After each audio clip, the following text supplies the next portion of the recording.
Aujourd'hui, c'est un épisode assez spécial parce que c'est le premier épisode. Donc le premier épisode, on va parler avec Yann quand on finit un petit peu ce chapitre sur les ETF, mais il y a énormément de choses à dire, donc j'espère qu'on aura cette sagesse de savoir On n'a pas s'arrêter. commencé à parler des ETF Voilà, on n'a encore. pas encore commencé, j'espère qu'on aura cette sagesse de s'arrêter quand il faut. Mais pour rapidement vous donner les prochains déroulements en fait de Market Room, et ça vous concerne, eh bien sachez que tous les Market Rooms commenceront avec un Market Brief. Voilà, Market Room, Market Brief. Donc Market Brief, qu'est-ce que ça veut dire? Qu'est-ce que ça veut dire Market Brief? Eh bien Market Brief, ça veut dire que pendant 15 minutes, les 15 premières minutes, on aura Andrea, donc notre expert, qui viendra nous relater l'activité, nous l'analyser et nous la décortiquer. Voilà. Donc moi l'idée c'est que je puisse prendre note de cette prendre note de cette actualité pour ensuite pouvoir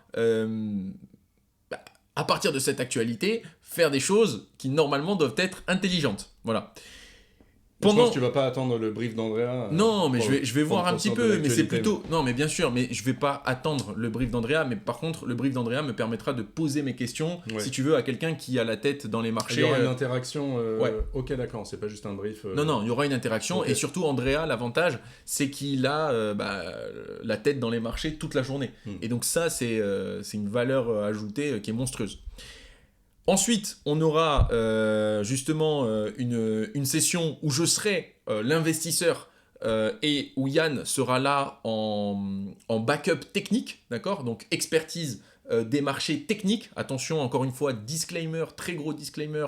Yann, Rien qui sort de ma bouche ne sera un conseil en investissement. voilà, c'est super totalement important. Prohibé. Voilà, c'est super important si vous voulez que... Désolé un peu de vous rabâcher ça, mais c'est super important de savoir que également de ma part, ce ne sont pas des conseils en investissement. Voilà, on démocratise l'investissement, mais ce ne sont pas des conseils en investissement. Donc, voilà, c'est très important d'avoir ça en tête.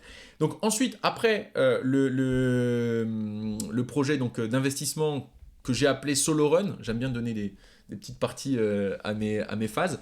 Donc après le Solo Run, en fait, on se retrouve ensemble, donc le chat et moi, pour justement une série de Q&A. Faudra voir si justement l'emploi du temps de Yann le permet ou pas. Peut-être qu'il restera un petit peu ou pas, à voir selon la wife et les kids.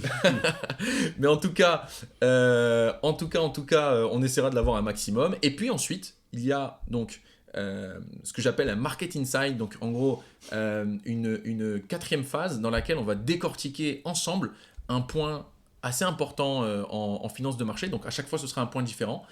Et puis à la toute fin, vous allez être directement concerné en fait par le déroulement du market room et par l'épreuve finale, puisque on aura ce qu'on appelle le perfect 10. Alors le perfect 10, c'est assez simple à résumer, hein.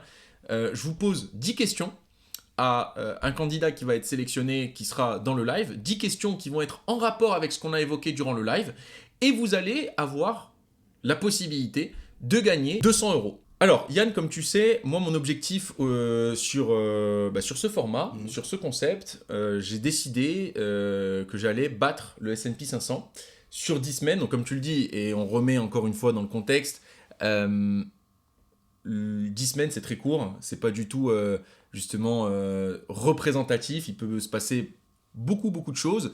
Et même en termes de comparaison de performance, les portfolio managers sont souvent comparés sur du long terme avec justement des périodes qui vont jusqu'à 2 ans. Donc je ne sais pas si tu veux me dire un petit mot sur déjà la période sélectionnée 10 semaines. Tu l'as dit en introduction comme quoi c'était assez court.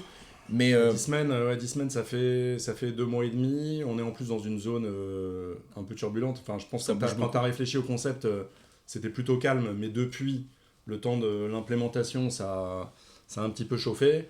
Je sais pas quelle conclusion on pourra tirer si tu bats le S&P. En fait, c'est ça simplement que je veux dire. T'as des chances non nulles de le battre. C'est un indice qui est réputé quand même être assez performant. Après, sur 2 mois et demi, il peut absolument tout arriver. Donc, ça pourrait être intéressant de voir aussi les réactions que tu peux avoir en tant que trader particulier dans tel ou tel contexte de marché. On verra peut-être des biais psychologiques de confiance, de panique, que sais-je.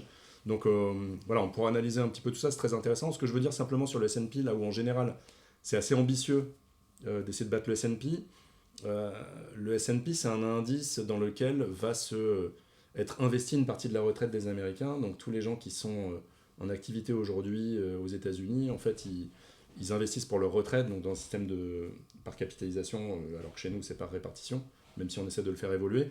Mais tout ça pour dire, il y a un bout de leur salaire tous les mois qui va aller être investi automatiquement dans le S&P. En fait, il y a 2 types de plateformes sur Saxo. Il y a une plateforme, je dirais, très facile à prendre en main.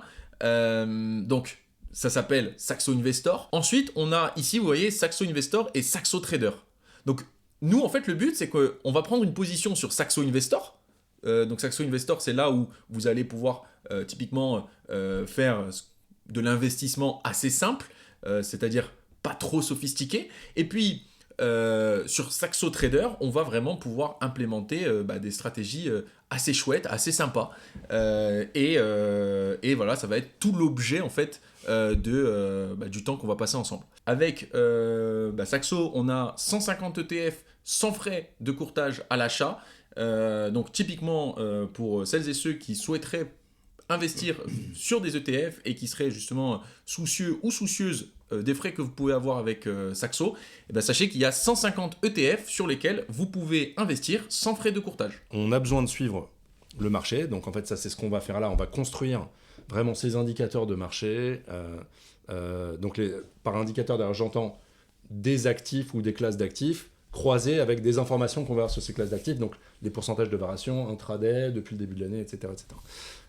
Mais après, oui, en trading institutionnel, on a aussi des manières de suivre de marché plus professionnelles. On a des softwares. À l'époque, nous, on travaillait beaucoup avec des feuilles Excel. C'est pas Before Christ, mais c'était Before Python.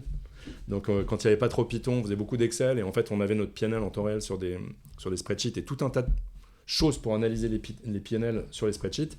Et passer d'une zone géographique à une autre, c'était pas sûr que les softwares marchaient ou que les feuilles fonctionnaient ou accédaient correctement aux bases de données qui permettaient de traquer le PNL et les risques. Donc en fait, effectivement, il m'est arrivé de devoir remplacer un peu rapidement un trader qui était en Asie. Moi, j'étais basé en Europe sur les exos et j'ai dû remplacer un trader qui était en Asie, qui avait décidé un jour qu'il partait en vacances très peu de temps après, donc il n'avait pas prévenu suffisamment longtemps en avance. Et donc on m'a dit, Yann, tu vas aller le remplacer.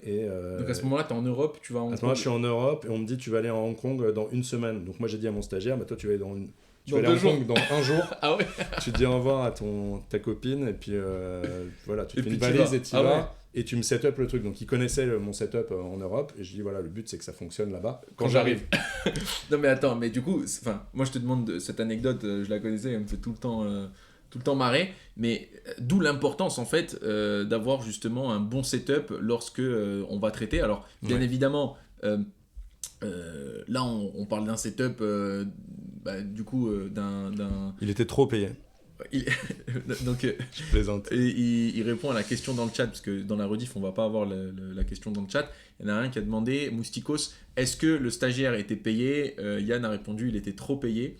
Donc non, pour revenir sur cette histoire, en fait, moi c'était vraiment juste pour mettre en avant l'importance d'avoir un bon setup. Donc c'est pour ça qu'on fait en fait tout un épisode dédié sur la plateforme, sur comment la configurer et sur parcourir ensemble en fait les différents points de la plateforme. Vous avez les colonnes sélectionnées.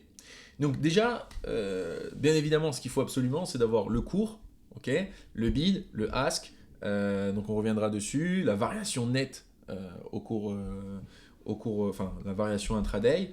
Et ensuite, ici, vous avez les colonnes que vous pouvez ajouter. Donc, Yann, en termes de colonnes que tu ajoutes, moi, perso, je verrais bien le pourcentage sur un jour, un mois.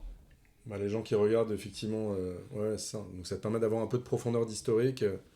Tu regardes en général, moi c'est mon cas, je regarde la variation un jour, un mois, un an et year to date, donc depuis le début de l'année. D'accord, mais alors déjà on met l'achat avant la vente. En gros, on imagine un bid offer, le prix d'achat il est plus bas que le prix de vente. T'es sûr que c'est ça? Non. Le prix d'achat plus bas que le prix de vente. Voilà. Donc on se dit, si tu veux acheter, on dit tu lèves dans la vraie vie, tu lèves l'offre. Donc l'offre c'est le prix de vente. Explique peut-être Ouais. les bid offers. Ouais, en fait, c'est hyper important d'expliquer parce que quand vous allez au marché, par exemple, si vous faites vos. C'est un mauvais mot, hein, le marché, parce que là, c'est le Oui, marché ouais, aussi. là c'est le marché. Non, mais si vous allez au marché fruits et légumes, par exemple, que vous demandez, et supposons que vous demandez justement à une personne qui détient un stand de vous donner un prix, généralement il vous donne un prix. Et c'est là toute la différence en fait avec le marché dans lequel nous sommes, parce que dans le marché dans lequel nous sommes, ici, en fait, ici vous avez un prix d'achat et un prix de vente. Tu vends au meilleur acheteur et tu achètes au meilleur vendeur. Voilà. Voilà. Et donc, en fait, donc je la refais. Ici, si vous voulez, justement, sur du Apple, vous avez deux colonnes, donc vous avez deux prix. Et ici, la différence, en fait, c'est ce qu'on appelle le spread. Et en fait, le spread, c'est également une mesure c'est totalement une mesure de la liquidité d'un marché. Tu fais ton trade, du coup. Ouais. Les prochains lives, on sera donc amené à prendre une position en même temps sur le S&P et en même temps sur justement que ce soit du stock picking ou des stratégies d'investissement. Et je vous dis à très vite pour le prochain épisode. Merci Yann, merci à ceux qui étaient ici en direct et j'espère que la rediffusion vous plaira.